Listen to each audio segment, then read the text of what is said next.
Magandang gabi, Mr. President, Mayor Rodrigo Roa Duterte, mga kalihim at buong sambayanang Pilipino. Naatasan po ako ng ating Pangulo na basahin sa inyo ang rekomendasyon ng inyong IATF. Ang unang rekomendasyon po ay kinakailangan mag-approve ng minimum health standard na patutupad po simula ng April 27, 2020. Ito po ay maging applicable sa lahat ng ECQ. Itong mga guidelines po ay dapat matapos tayo na Pilipinas, tayo na magbago. Hawak kamay tayo para sa pag-asenso.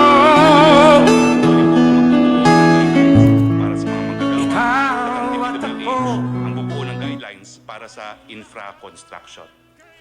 Ang desisyon po, pagdating sa ECQ, pagdating ng Mayo 1, 2020, panatiliin po ang ECQ sa NCR, Region 3, Region 4A, and all other areas kung saan mataas pa po ang banta ng COVID-19 hanggang Mayo 15. Magkakaroon po ng re-evaluation pagdating po ng May 16. Ang mga probinsya po na mananatili sa ECQ, National Capital Region, Benguet, pero po pwede pong mabago ito by April 30, Pangasinan, Bataan, Bulacan, Nueva Ecija, Pampanga, Tarlac, Zambales, Batangas, Laguna, Cavite, Quezon, Orioro, Occidental Mindoro, Albay, Catanduanes, Iloilo, meron pong to recheck itong Antiquet Iloilo, Cebu at Cebu City, also subject to rechecking. At sa Mindanao po, ang probinsya ng Davao del Norte at Davao City. Ang lahat po ng probinsya na hindi kasama dito sa mananatili ang ECQ ay sa ilalim po sa new normal na tinatawag na General Community Quarantine. Ganun pa man, dito po sa mga lugar na mapapasailalim ang General Community Quarantine, may areas po moderate na naka-orange. Ang ibig po sabihin nito, mag-i-evaluate pa po ako ano mangyayari dito sa mga lugar na ito, kung magkakaroon nga ng General Community Quarantine o mananatili ang ECQ. Ito po ang para sa mga probinsya ng Abra, Ilocos Norte, La Union, Cagayan, Isabela, Nueva Vizcaya, Marinduque, Camarines Sur, Aklan, Capiz, Samar, Western Samar, Zamboanga del Sur, Lanao del Norte, Misamis Occidental at Misamis Oriental, North Cotabato, South Cotabato, Maguindanao.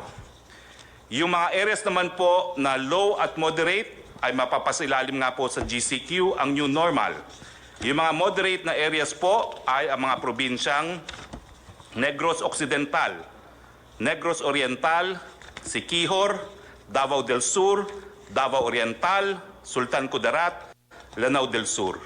At yung mga low po na areas na mapapasilalim din sa General Community Quarantine ay mga probinsya ng Apayao, Mountain Province, Ifugao, Kalinga, Ilocos Sur, Batanes, Quirino, Aurora, Palawan, Romblon, Camarines Norte, Sorsogon, Masbate, Guimaras, Bohol, Biliran, Eastern Samar, Leyte, Northern Samar, Southern Leyte, Zamboanga del Norte, Zamboanga Sibugay, Bukidnon, Camiguin, Davao Occidental, Sarangani, Agusan del Sur, Dinagat Island, Surigao del Norte, Surigao del Sur, Agusan del Norte, Basilan at Sulu. Ano po ang recommendation sa mga areas under General Community Quarantine? Ito po yung mga lugar na hindi na mapapasailalim sa ECQ. Ang mga gagawa sa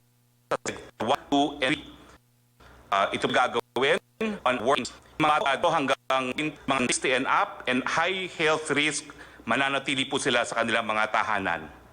Papayagan po ang mall opening covering non-leisure shops. Papayagan po yung mga priority and essential construction projects na mag-resume. Papayagan po ang mga non-workers to go out to buy goods and services except those pertaining to Sector Category 4, yung leisure at mga kabataan. Papayagan din po ang public transport na mag-operate at reduce capacity at ang LGU po to enforce curfew at night dun po sa mga hindi manggagawa. For GCQ areas, General Community Quarantine, i-consider po ang reprioritizing ng SAP cash subsidy towards ECQ areas. Ibig sabihin, yung SAP po na para sa areas na hindi na po under ECQ, syempre po yung cash subsidy, kinakailangan pag-aralan na ibuo sa mga areas under ECQ pa rin. Yung mga GCQ areas, consider to allow na po yung high school, higher education institute, HEI school year to finish and give credentials to students. Sa ECQ and GCQ areas, bubuksan po ang mga paliparan at ang mga puerto para sa mga goods lamang. Yung option po to shift to GCQ sa mga moderate to low risk area by industry. Nagbigay po sila ng rekomendasyon na 100% opening para sa agrikultura, fishery, forestry, sa food manufacturing at lahat po ng supply chain including ink, packaging, raw materials, sa food retail, supermarket, restaurant for takeout and delivery only, mga hospital, logistics, water, energy, internet, telecoms, media. Yung opsyon naman po sa GCQ, sa moderate to low risk area by industry, ang rekomendasyon po ay buksan from 50 to 100% opening. Yung other manufacturing po, gaya na electronics and exports, yung e-commerce and delivery for essential and non-essential items, yung repair and maintenance services po, housing and office services. Yung option po to shift to GCQ in moderate to low risk area by industry. Consider po na buksan hanggang 50% on-site work and 50% work from home. Mga financial services, BPO, other non-leisure wholesale and retail trade, other non-leisure services. Yung option po sa low risk to moderate areas na buksan by industry, consider for 100% closure. Maski po low to moderate risk, consider for 100% closure pa rin dahil po ang mga transmitters ay kabataan mula edad 0 to 20, lahat na eskwelahan. I-consider po ang late opening sa Setyembre except po sa online learning, yung leisure, amusement, gaming and fitness, yung kid industry na tinatawag, turismo, all gatherings including religious conferences at iba pa, limited opening po ng malls at limited opening ng construction. Yan po ang rekomendasyon ng inyong IATF. Maraming salamat po. Maraming salamat, Presidential Spokesman or the new spokesman of the government sa Executive Department. Alam mo, wala tayong magawa. Ito, kita mo, Navy itong hindi na wala tayong kaya sa Navy. May mga barko bangka lang yun akin sa Davao. I have to do it because everybody's doing it. It's wearing a mask. Ni ako mismo, hindi ako, I cannot guarantee or anybody else for that matter in this table na hindi tamaan. We are all at risk. But do not increase the odds or the chances of getting it. I never said I will declare martial law kasi martial law para lang yan sa mga rebelde, para sa mga komunista. Now, let me be very clear on this.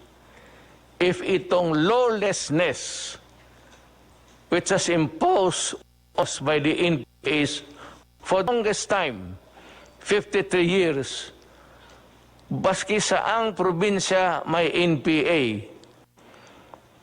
Kanina o kahapon, 2 army nag-escort para i-deliver ang supply sa mga tao, pati pera, pinatay ninyo. If that is not lawlessness, what is that? Tell me. Kaya ngayon, pag nagpatuloy kayo ng lawlessness ninyo, patay dito, patay doon, and it's happening all over the Philippines, maybe I will declare martial law because kayong mga NPA ang numero 1. Kinukuha ninyo yung mga tulong sa tao, pati yung supply pagkain nila. Kaya, I am now warning everybody and putting notice sa armed forces pati police. I might declare martial law. And there will be no turning back. Kung ano ang martial law na klaseng gagawin ko, akin lang yan. Pero kung gusto ninyo, kasi pinagpapatay ninyo yung mga sundalo ko, pati pulis, na wala namang ginawa kung hindi samahan lang yung nagdi-deliver ng pera pati pagkain. Ang utos ko sa kanila, patayin kayo, o di patayin ninyo sila. Lahat na. Tapusin na natin ito sa panahon ko. I have 2 more years. I will try to finish all of you. Pati kayong mga legal, magtago na kayo. Huwag ninyong sabihin, putang ina na wala kayong, you know, you're bullshit, you're the legal fronts. Sa inyo, kumukuha kayo ng pera. Ang mga negosyo dito na malalaki sa Pilipinas, nagdideposito ng pera yan sa bangko, sa account ninyo. Kinukuha ninyo yan. Yan ang totoo dyan. Kaya nabubuhay yung NPA. Pati pa yung extortion ninyo doon sa labas. Marami kayong pera. Alam mo, ang gobyerno ayaw niyan. Government is very jealous. There is only one entity who can collect taxes. It's government. And that money must be put to good use. O hindi naman kami, kung hindi ka makabayad, wala naman kami pinapatay. Kung wala talang ikabayad, anong gawin natin? Wala naman kayong nabalitaan na kulong. So, we do not do that. But do not force my hand into it. Kaya kung hindi, pag martial law, lahat kayong mga legal fronts, magtago na kayo. Magtago na kayo. Huwag ninyo akong bulahin. Galing ako dyan. Alam mo yung karapatan noon, ang unang, ang predecessor na tinatawag nila was the Committee of Justice, Freedom, and Democracy. In Davao City, I was a fiscal, but I was handling the karapatan noon sa Davao. For the reason na hindi ko nagustuhan yung klaseng pamaraan sa gobyerno.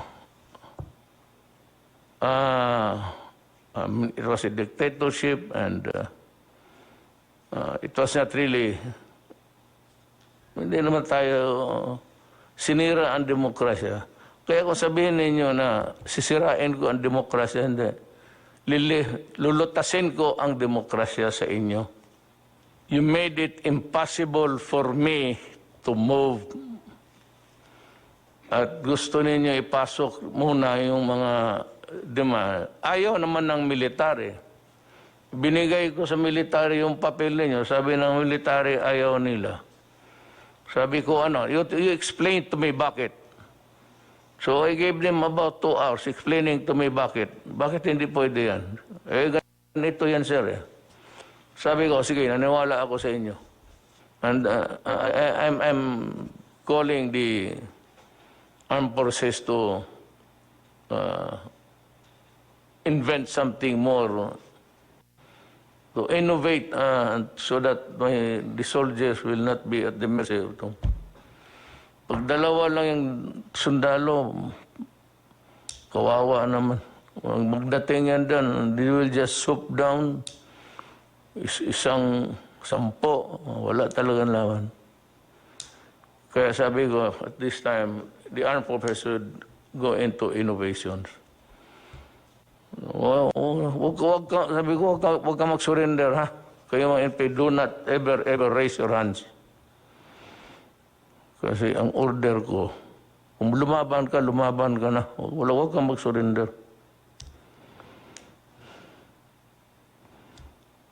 Napunta tayo dyan kasi galit ako. Kasi pinapatay ninyo yung tulong sa tao.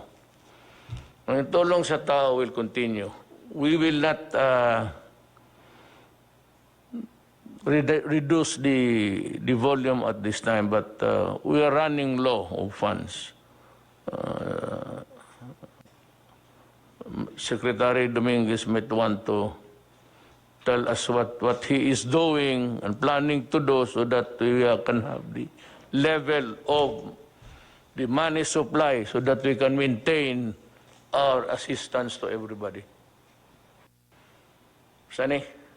Tagalogin mo lang, Sani. Maraming salamat, Mr. President.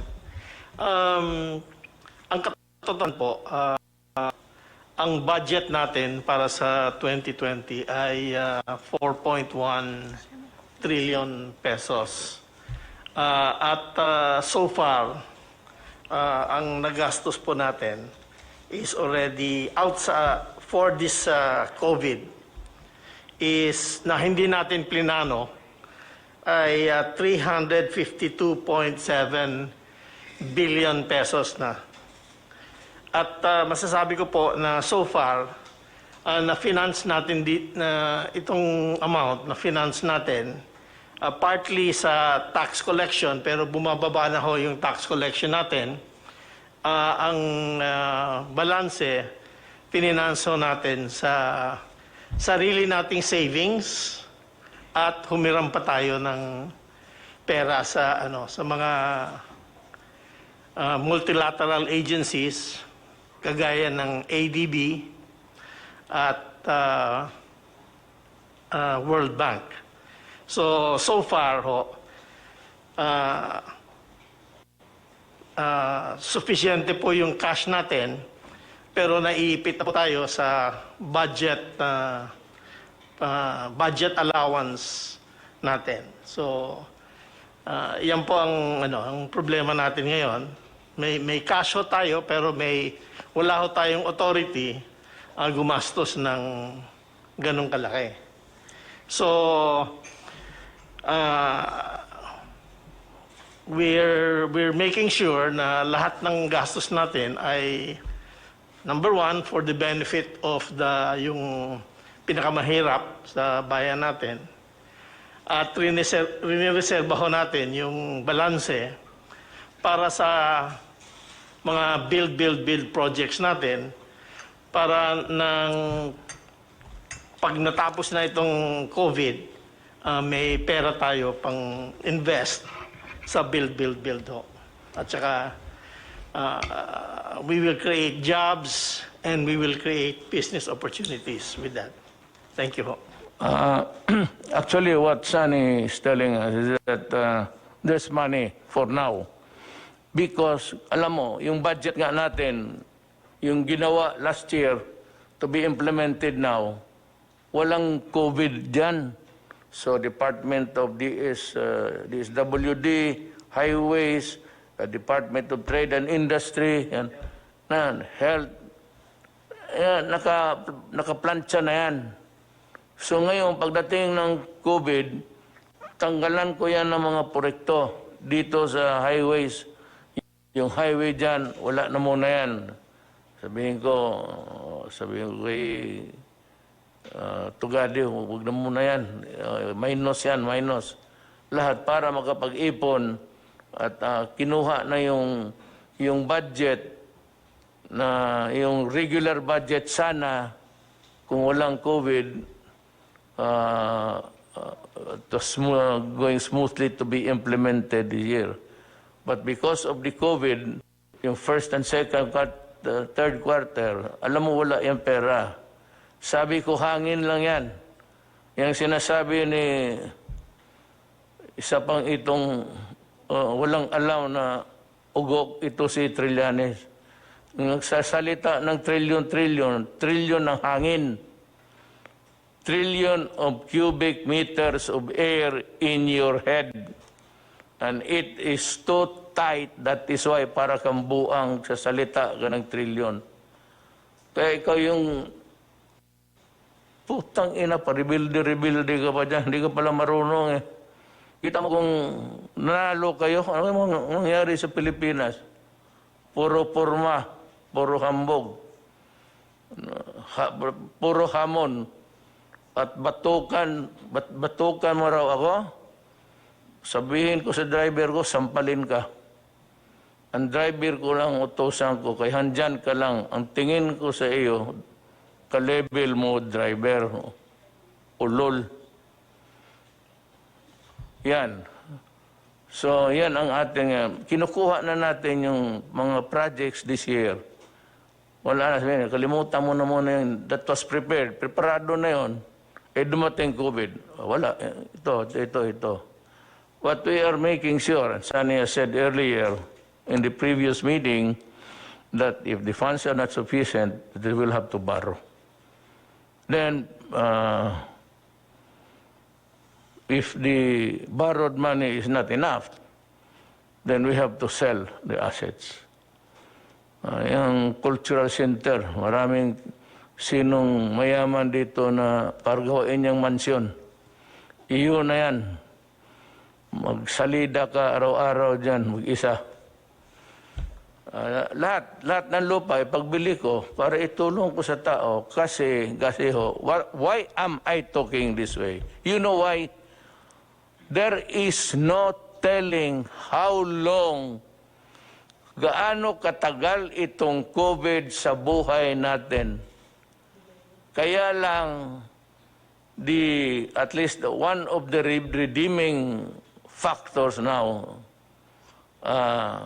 hindi pa man nga sila nag-succeed, but they are working at it. Nandyan sila, punong-puno yung kamay nila sa trabaho.